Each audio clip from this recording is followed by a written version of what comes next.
Hi friends, आप सभी कैसे हो। आशा करता हूं कि आप सभी अच्छे होंगे।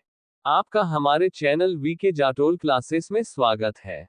आज के इस वीडियो में हम 6 जून 2026 के मुख्य करंट अफेयर्स और उसके एक्सप्लेन के बारे में चर्चा करेंगे। प्रश्न नंबर 1, हाल ही में समाधान दीदी नामक एआई सक्षम सीपी ग्राम्स वॉयस चैटबॉट किसने लॉन्च किया है?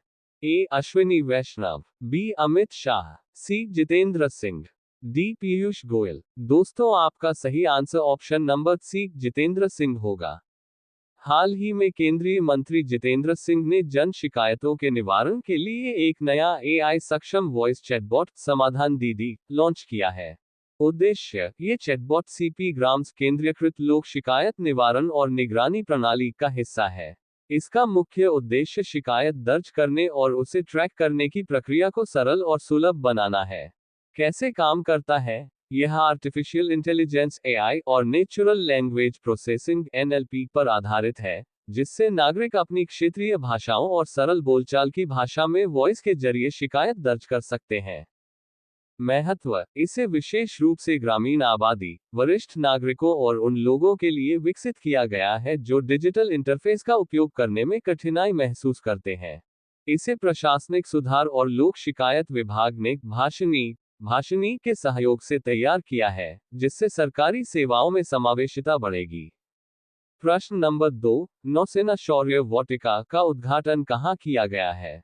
A Delhi, B Lucknow, C Mumbai, D Chennai. दोस्तों, आपका सही answer option number B Lucknow होगा।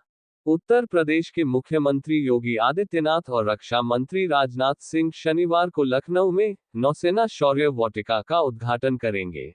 सीजी सिटी में स्थित यह संग्रहालय भारतीय नौसेना की वीरता और गौरव को समर्पित है।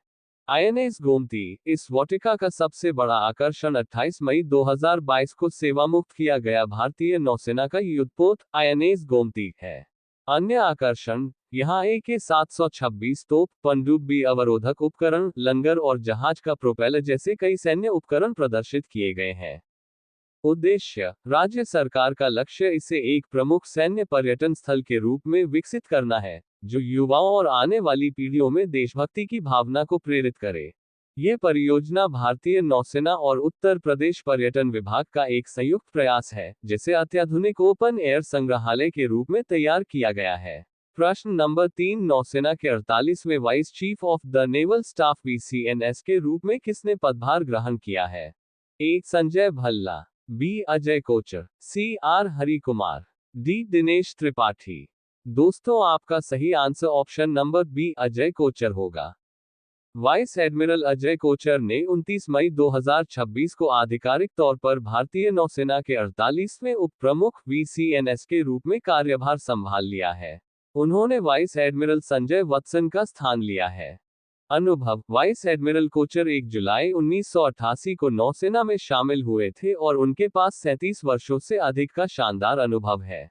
विशेषज्ञता, वे गनरी और मिसाइल सिस्टम के विशेषज्ञ हैं। उन्होंने आईएनएस विक्रमादित्य सहित कई महत्वपूर्ण युद्धपोतों की कमान संभाली है।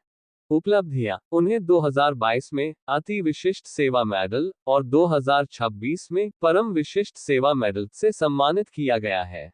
पद का महत्व, vice chief of naval staff नौसेना प्रमुख के बाद नौसेना का दूसरा सबसे बड़ा पद है। प्रश्न नंबर 4, हाल ही में भारत ने ब्रह्मोस मिसाइल समझौता किस देश के साथ किया है?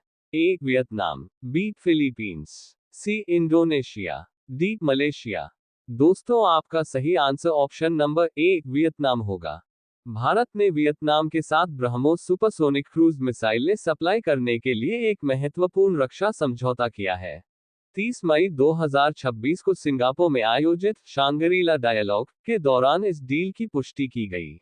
डील का मूल्य, ये समझौता लगभग 60 बिलियन रुपये करीब 629 मिलियन अमेरिकी डॉलर का है।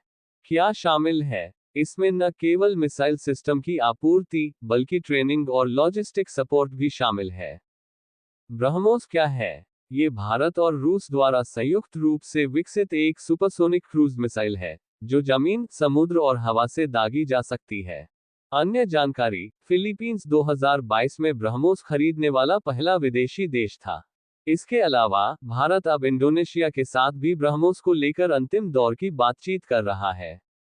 प्रश्न नंबर 5, दंपतियों के लिए नई जीवन साथी संयुक्त जीवन बीमा योजना किसने शुरू की है?